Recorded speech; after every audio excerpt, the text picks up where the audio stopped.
Hello children, in the previous lecture you learnt laws of refraction of light, and today I will discuss about refraction of light through a rectangular glass slab. Every refraction follows laws of refraction. So laws of refraction is the basic law to understand refraction or to understand any type of refraction through any media. So let us discuss the refraction through a rectangular glass slab. For this, suppose you have a rectangular glass slab. You understand the meaning of a rectangle whose opposite lengths are equal and parallel to each other. Means rectangle is a parallelogram also. Length and the breadth have different measurement. Suppose this ABCD is a rectangle.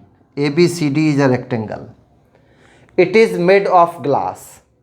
Means this rectangle is made of glass with thickness T.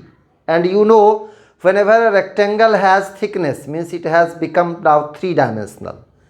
And rectangular surfaces form a cuboid. So this is like a cuboid. But we have not to think about the thickness of the glass slab. So here I am not talking about that. So it is a glass slab. Its refractive index is mu. Suppose the refractive index of this glass slab is mu. And it is placed in air. So medium around this is air. Let us consider a ray of light PQ incident on the surface AB. This is the normal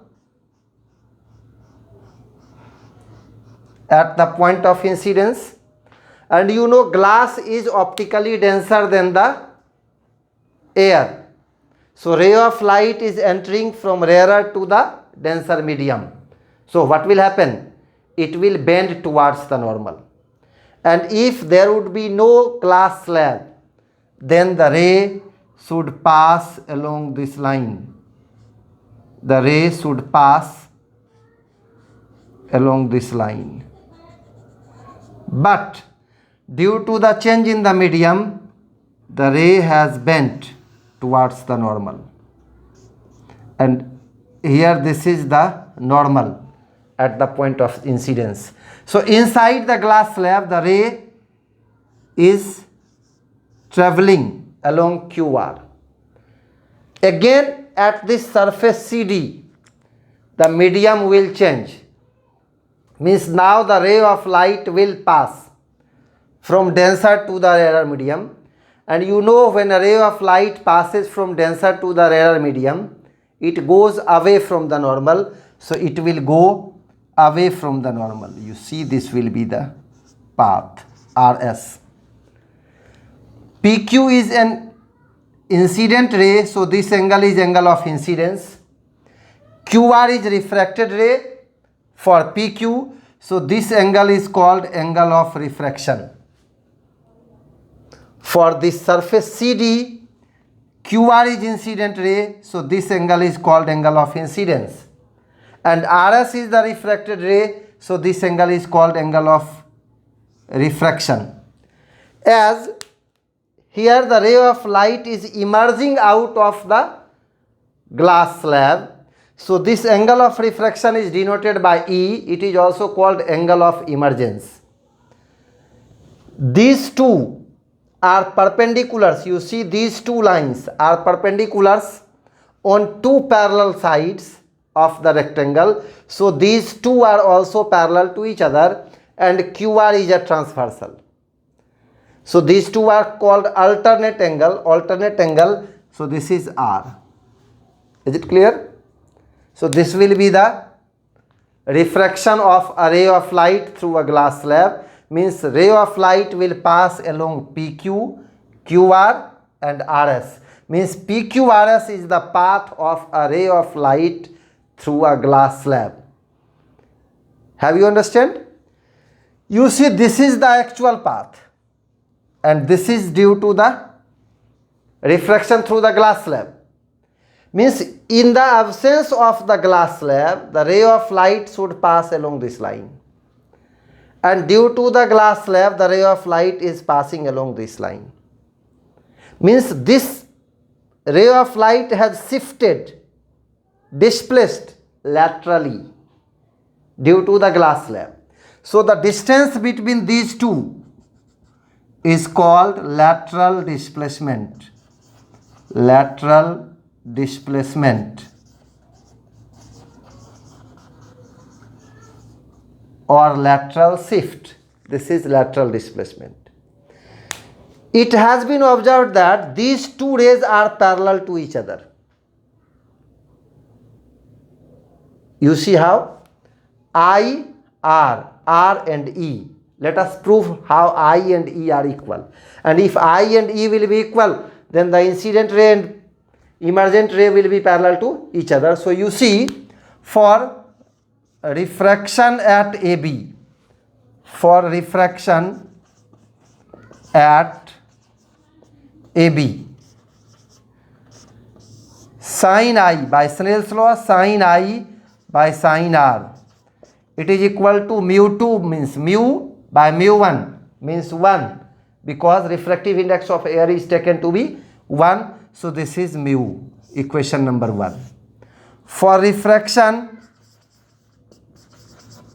at DC, sin, you see I means R, so sin R, by here R means angle of refraction is E, sin E. This is equal to, second medium is air, so its refractive index is 1, and first medium is glass, so its refractive index is mu, 1 by mu. And from here you can write sin E by sin R is equal to mu. This is equation number 2. Now compare the two equations 1 and 2. In equation 1, right side is mu. In equation 2, right side is mu. As right hand side of two equations 1 and 2 are equal to each other, so their left hand side should be equal. That is, sin I by sin R should be equal to sin E by sin R.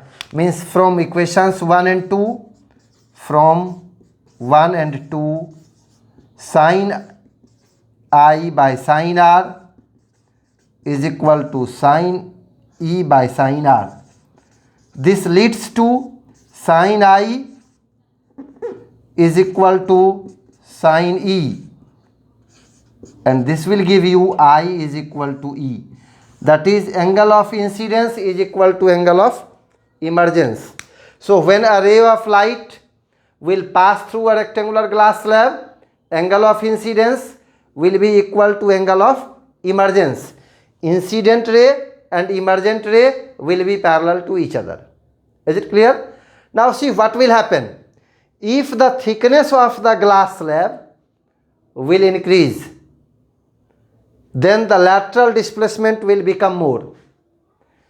If the refractive index of the glass slab is changed, or you are using any other rectangular slab in place of glass whose refractive index is more than the refractive index of the glass, then this will bend more towards the normal and lateral displacement will increase. So normally at your standard, lateral displacement depends upon the refractive index of the slab.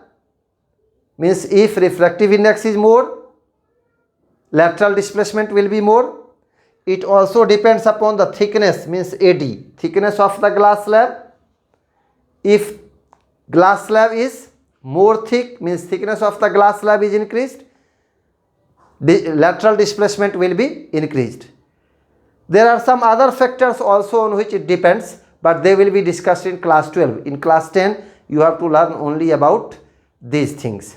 So this is the refraction through a glass slab. Let us have a close look.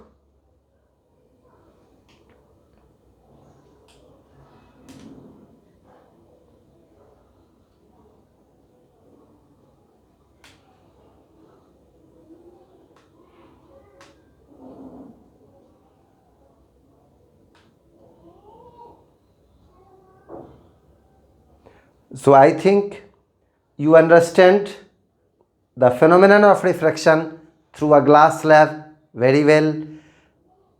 So next topic will be discussed in the next class, and that will be related to lens. Thank you.